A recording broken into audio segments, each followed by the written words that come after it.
Miss Ruchika Rathore, miss Alia Mehra तथा miss Zoya खातून भी मौजूद है। आप सब हमारे साथ जुड़े रहें क्योंकि आज कुछ हंगामा होने वाला है।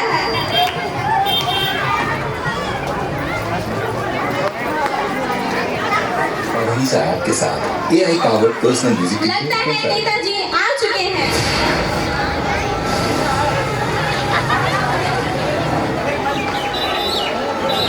Ladies and gentlemen, you are not ready for this.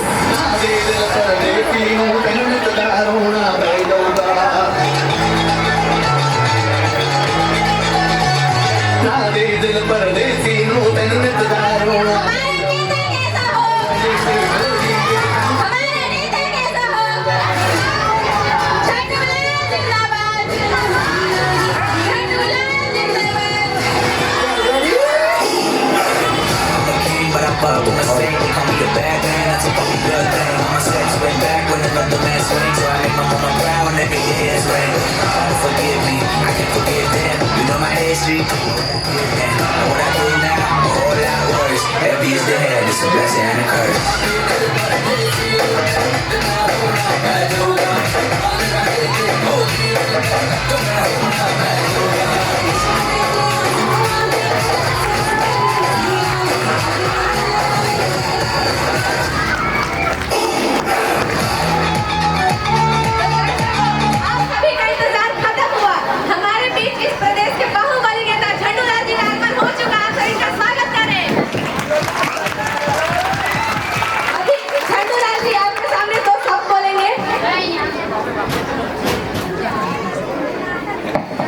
धन्यवाद आपका।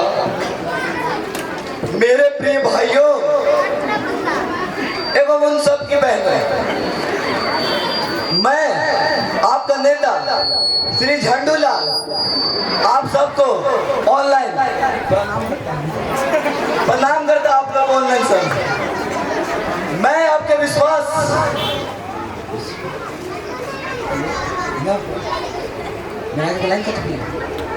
नेताजी अब न्यूज चैनल पे लाइव है, तो आपको देख रही है। पता जाओ जाओ। मैं आपके विश्वास के दम पर आज आपके सामने नेता के तौर पे खड़ा हूँ और मैं आपको यकीन दिलवाता हूँ कि मैं आपके सभी मांगों को भर दूंगा। भर दूंगा नहीं नेताजी, पूरी कर दूंगा। नेता हाँ मैं तुम्हें हाँ हाँ पूरी कर दूंगा, आपकी सभी मांगों को पूरी कर दूंगा। अच्छा तो ठीक है, हम बहुत दूर से आ रहे हैं तो हम थोड़ा विश्राम करना चाहेंगे। नेताजी आप अपनी कुर्सी पर बैठ जाए। आप सभी से रिक्वेस्ट है कि अपनी कुर्सी पर बैठ जाए।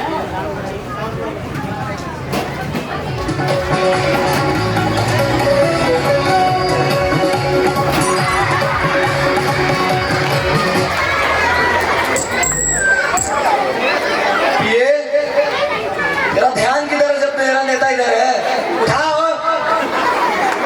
एक पैसा कहा सॉरी नेताजी, माफ कर दीजिए, अगली बार से नहीं होगा। अगली बार से होना भी नहीं चाहिए, ना माफ की जगह सीधा साफ कर दूंगा, समझा था। सबसे पहले आप अपना कीमती समय निकालकर हमारे बीच आने के लिए बहुत बहुत थैंक यू। आपने जो जनता की समस्या को सुनने और उनका हल देने का निर्णय यह वाकई काबिल तारीफ है। तो आप सब हमारे साथ जुड़े रहें क्योंकि आज हम देखेंगे कि हमारी समस्याओं का हल मिलता है या फिर से वही वादा कल मिलता है।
पर ये भी तो बच्चों के लिए ही होता है। रह गई समय लगने की बात, तो नीतियाँ बनाने और उसे लागू करने में कई प्रोसेस होते हैं, तो टाइम लग ही जाता है। आप कह रही हैं कि प्रोसेस करने में टाइम लगता है, वही वोटिंग के कुछ ही दिनों के बाद इसका रिजल्ट आ जाती है। इनमें तो देरी नहीं होती है, फिर नीति योजना बनाने में इतना देरी क्यों होता है? इसके लिए टाइम फिक्स क्यों नहीं किया जाता है? देखिए, सबका एक प्रोसेस होता है। वोटिंग और एजुकेशन पॉलिसी दोनों अलग अलग मुद्दे हैं, दोनों में अलग अलग टाइम लगना नॉर्मल सी बात है। ठीक है, आप जो बोलते हैं हम मानते हैं। वहीं दूसरी तरफ अगर सरकारी स्कूल की बात करें तो सरकार ने तो स्कूल बहुत से बनवा दिए हैं, पर सारे स्कूल में सारे विषय के शिक्षक उपलब्ध नहीं है। कहीं टॉयलेट नहीं है, कहीं बेंच नहीं है, कहीं लैब नहीं है, और वो बच्चों को बोलते हैं फ्री एजुकेशन दे रहे हैं। जब इतना ये सब व्यवस्था है तो अपने गाँव के बच्चे विदेश में जाकर क्यों पढ़ाई कर रहे हैं, यहाँ पर आकर क्यों नहीं? आप जो बोल रही है कि सरकारी स्कूल की व्यवस्था सही नहीं है, तो हम आपको बता देंगे कि सारे स्कूल में व्यवस्थाओं को सुदृढ़ किया जा रहा है और शिक्षकों की भर्ती करवाई जा रही है। सरकार ने बच्चों को क्या क्या नहीं दिया है? फ्री खाना दिया, फ्री किताब दिया और स्कॉलरशिप दिया, पर बच्चों ने क्या किया? खाने को बेच दिया, किताब कबाड़ वालों को दी, और स्कॉलरशिप के पैसों से तो पढ़ने के बजाय कहीं और यूज किया जा रहा है। इसमें दोषी सरकार को आप कैसे ठहरा सकते हैं? हम सरकार को दोषी कैसे नहीं ठहरा सकते हैं, पर जो बच्चे सच में मेहनत करके पढ़ाई करते हैं, नौकरी के लिए तैयारी करते हैं, उनका क्या? सरकार की गलत नीतियों और भ्रष्टाचार की वजह से ही कभी पेपर लीक हो जाती है, सीटें बिक जाती है। इनमें सिस्टम का ही तो दोष है। देखिए, आप जो कह रही हैं वो हम मानते हैं, लेकिन जो इसमें इन्वॉल्व है उन पर कार्रवाई की जा रही है, सिस्टम में बदलाव का प्रयास किया जा रहा है, पर जो सीटें खरीद रहे हैं वो भी तो लोग ही हैं। विद्यार्थियों को अभी धैर्य रखने की आवश्यकता है। क्या बोले आप? विद्यार्थियों को धैर्य रखना चाहिए? कब तक? ये तो आपका हर बार का है।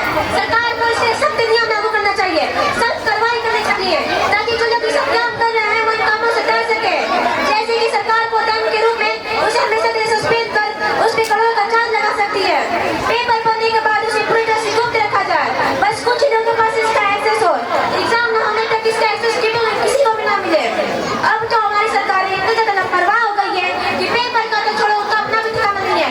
एग्जाम होने से पहले ही पेपर का एक्सेस सभी लोगों के पास हो जा रहा है। उनसे पेपर नहीं संभाल रहा तो देश को क्या संभालेंगे?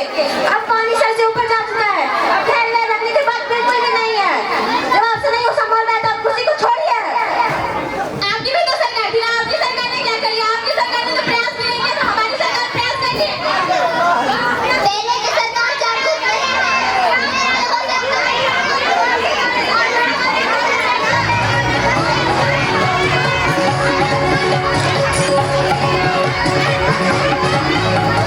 आप सब शांत हो जाइए, आप सब शांत हो जाइए। आप सब पढ़े लिखे लोग हैं, आपस में झगड़ा करने से हल नहीं मिल रहा है। नेताजी हमारी समस्या को सुनने के लिए आए हैं यहाँ, इसीलिए वो यहाँ आए हैं। आप सब आपस में लड़ रहे हैं, न्यूज चैनल पर है, पूरी जनता आपको देख रही है। इस न्यूज चैनल की भी कुछ गरिमा है। नेताजी, जनता आपसे सवाल पूछ रही है, शिक्षा के लिए आपसे कुछ सवाल करने के उसका जवाब दें। अच्छा ठीक है, बैठ जाइए पहले आप। अच्छा, काहेला आप लोग इतना कचर कचर कर रहे हैं? दिमाग सारा पूरा घूम गया। तगनी से हम आए हैं, बस कचर कचर कचर करते आ रहे हैं। ये नहीं कि मंत्री जी आए हैं उनका सेवा पानी करे, ये सब कोई नहीं देखा जा रहा है। अच्छा, आप लोग क्या सवाल है? अच्छा, आप लोग सब यही बताइए, आप लोग सब पढ़ा लिखा है ना? आप लोग सब पढ़ा लिखा, इधर जितना है सब पढ़ा लिखा है। अच्छा, जो नहीं पढ़ा लिखा है तो बात छोड़िए, जो पढ़ा लिखा है आप लोग क्या कर लिए? IAS बन गए, IPS बन गए। आप लोग क्या किए लाइफ में? क्या किए? 10वीं किए, ये ना 11वीं किए, 12वीं किए, ग्रेजुएशन किए। ग्रेजुएशन नहीं किए थे जी, ग्रेजुएशन। बार बीच में आ जा रहा है, वही खड़ा रहो। हाँ, ग्रेजुएशन किए, करके किए क्या? IAS IPS नहीं बने, डॉक्टर इंजीनियर कुछ नहीं बने। जब कुछ नहीं बने तो माई बाप को इतना पैसा जियान क्यों किए? पढ़ला लिखला से कुछ नहीं होगा, पढ़ला लिखला से अभी देश में कुछ नहीं हो जाना है। हम तो हम देखिए हमको देखिए, हम 7वीं फेल है, 7वीं फेल है, माँ कसम, सही माँ कसम हम 7वीं फेल है। लेकिन आज अपन दम पर इस जिला का मालिक है और हमार करोड़ों की संपत्ति है, समझे ना आप लोग। तो पढ़ना लिखना से कुछ नहीं होगा। हम यही लोगों को कहेंगे, हम सब युवा को यही कहेंगे, आत्मा बनिए, आत्मा, समझे ना। आत्मा नहीं पिताजी, आत्मनिर्भर। इसके संभाल नाम है ना। ठीक है, आप लोग आत्मनिर्भर बनिए, पढ़ना लिखना से कुछ नहीं होगा। आप आगे बोलिए। तो सुना आप सबने, हमारे अगर हमारे पास ऐसा नेता हो तो हम कैसे कह सकते हैं कि हमारा भविष्य सुरक्षित है। वैसे ये सब तो चलता रहेगा, हम अपने अगले टॉपिक की ओर बढ़ते हैं, जो कि है महिलाओं की शिक्षा और सुरक्षा को लेकर। हम सभी जानते हैं हमारे देश में महिलाओं को पूजा जाता है, पर उन्हें सम्मान नहीं दिया जाता है। आए दिन हमें महिलाओं के उत्पीड़न, रेप की घटनाएं सुनने को मिलती है। आखिर कब तक हम महिलाओं पर शोषण होते देखेंगे? इसके लिए सरकार कोई स्ट्रिक्ट रूल क्यों नहीं बनाती है? इसका जवाबदेही कौन है? आइए जानते हैं पीपल्स पार्टी से।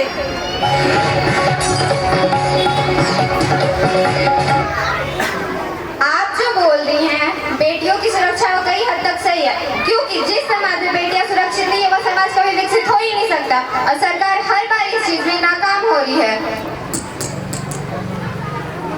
देखिए, सरकार महिलाओं की सशक्तिकरण, स्वास्थ्य और आर्थिक स्वावलंबन के लिए कितनी योजनाएं चलाती है, जैसे सुकन्या समृद्धि योजना, प्रधानमंत्री मुद्रा योजना, उज्ज्वला योजना, महिला सम्मान योजना और न जाने कितनी योजनाएं चलाई जाती है ताकि महिलाएं आगे बढ़े, इस समाज के साथ कदम से कदम मिलाकर चले। सिर्फ योजनाएं बनाने से महिलाओं को सम्मान नहीं मिलने वाला है। आए दिन हमारे महिलाओं के साथ रेप में छेड़खानी, घरेलू उत्पीड़न, दहेज उत्पीड़न जैसी कई मामले सामने आती है। सरकार इसके लिए कोई स्ट्रिक्ट रूल और कानून व्यवस्था क्यों नहीं लाती है? सरकार को स्कूल, सड़क और सार्वजनिक जगहों पर सुरक्षा व्यवस्था करना चाहिए, जैसे CCTV, हेल्पलाइन और जागरूकता। लड़कियों की आत्मरक्षा की ट्रेनिंग और अपराधियों को सख्त और कड़ी सजा का प्रावधान करना चाहिए। लड़कियों की सुरक्षा सुनिश्चित होगी तभी वो बिना डरे अपने सपने को पूरा कर पाएंगे। सिर्फ कानून बनाने से नहीं होगा, कुछ समाज की सोच भी बदलनी होगी। लड़कियों को रोकने के बजाय लड़कों को सम्मान करना सिखाना चाहिए। केवल कानून और स्ट्रिक्ट रूल काफी नहीं है, इनका सही से पालन भी तो करना जरूरी है।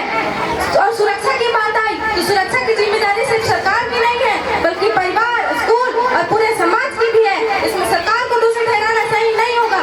ठीक है, सरकार हर जगह पर CCTV लगवा देगी, पुलिस भर देगी, कानून बना देगी, पर बस में, गली में, घर में गलत कमेंट करने से सरकार कैसे रोकेगी? क्या हर घर में, हर गली में एक सिपाही को खड़ा करवाना पॉसिबल है क्या? आप जो बोल रहे हैं कि सरकार ने महिलाओं की सुविधा के लिए कोई सा भी हेल्पलाइन ये सब नहीं बनवाया है, तो फिर ये क्या है? 112 इमरजेंसी हेल्पलाइन, 181 महिला हेल्पलाइन 24 घंटे 7 दिन शुरू रहती है। अगर किसी को मुसीबत हो तो 10 मिनट में मदद पहुंच रही है। क्या ये बड़ी उपलब्धि नहीं है? क्या आपको ये बड़ी उपलब्धि नहीं लगता है? सरकार को हम कैसे नहीं दोषी ठहरा सकते हैं? सरकार को कानून बनाना आवश्यकता है। आए दिन हमारे लड़कियों के साथ लड़के गलत काम करते रहते हैं। अगर उन लड़कों को सजा नहीं दिया जाएगा तो खुलेआम घूमते रहेंगे, और आप कहती हैं कि सरकार को हम दोष नहीं दे सकते हैं? आप सरकार को कैसे दोषी ठहरा सकती हैं? अगर समाज की ही सोच वैसी होगी तो सरकार हर आदमी के माइंडसेट को चेंज तो नहीं ना करती चलेगी। आप पहले खुद को बदलिए, खुद के माइंडसेट को बदलिए, उसके बाद सरकार बदलने की सोचिएगा। आप हर टॉपिक पर सरकार को दोषी कैसे ठहरा सकती हैं? आपकी भी तो सरकार थी ना, आपकी सरकार ने तो प्रयास भी नहीं किया था। हमारा सरकार से कार्य किया जाए, हम कैसे सरकार को दोष ना दे? सरकार कुछ भी नहीं कर रही है, क्या कर रही है सरकार?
आपका वाइफ का कॉल आया है।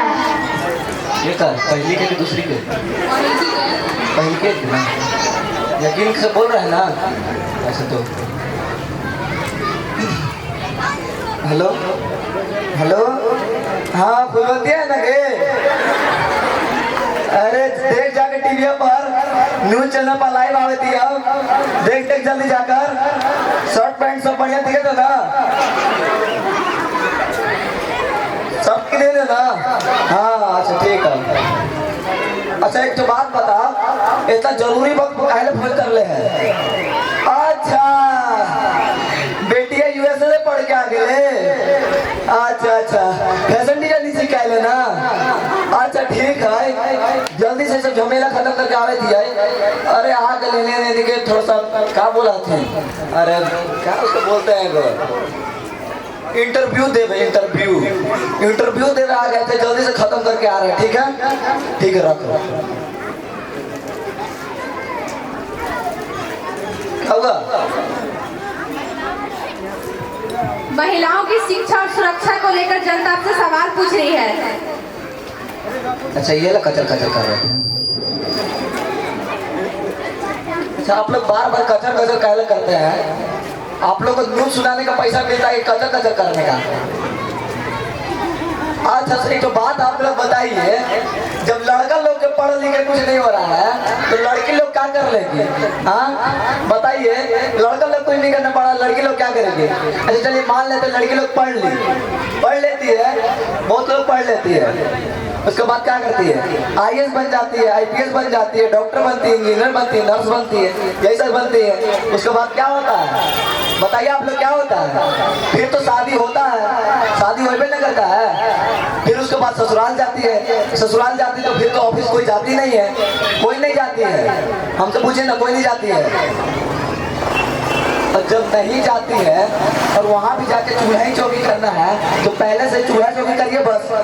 इतना झमेला क्यों ले रहे हैं? बाहर निकलने का रिस्क मत लीजिए घर में रहिए सुरक्षित रहिए हम यही बोलेंगे।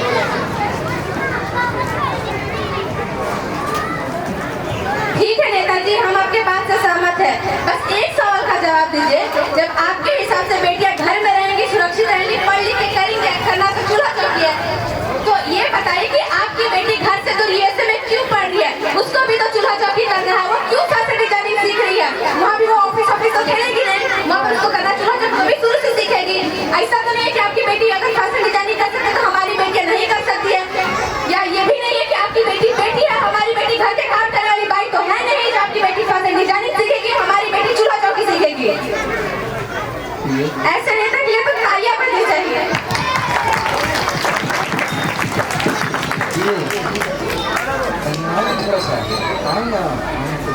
बात बताओ अच्छा ये हमारा भी तारीफ कर ले कि बुराई कर ले सब सच बता दो। बहुत बढ़िया तारीफ कर ले तुम्हारा चेहरा कुछ तो बदल लग रहा है कुछ लगल है का? क्रीम लगा के क्रीम में लगल है ना? अच्छा ठीक है तारीफें कर ले है ना? अच्छा ठीक है। अच्छा तो ठीक है हम चलते हैं। हम बहुत आप लोग समय दे दिए जाने से पहले यही कहना चाहिएगा आप हमको चुनाव में जितवाइए और हम आपकी सभी मांगों को भर देंगे। फिर से वही बात कर रहे हैं नेताजी भर देंगे नहीं पूरी कर देंगे। अच्छा तो आपका नेता झंडूलाल जैसा ही हो। चलिए आपको घर बता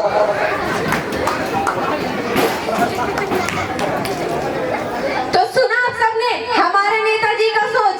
यह वही इंसान है जिसको हमने खुद अपने वोट देकर बनाया है। आज हम पैसों के चक्कर में ऐसे नेता को वोट देते हैं और सोचते हैं कि हमारे बच्चों का भविष्य तो सुरक्षित है।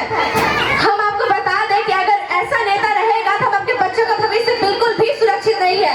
आज हमें फ्री का पैसा मिलता है हमें लगता है फ्री का तो चीज है पर जब आपके बच्चों को सरकारी नौकरी नहीं मिलेगी तब आप अफसोस कीजिएगा कि क्यों हम फ्री का पैसा लेते थे। पर वो कहते हैं ना चिड़िया चुग गई खेत तो फिर पछताने से भी क्या फायदा।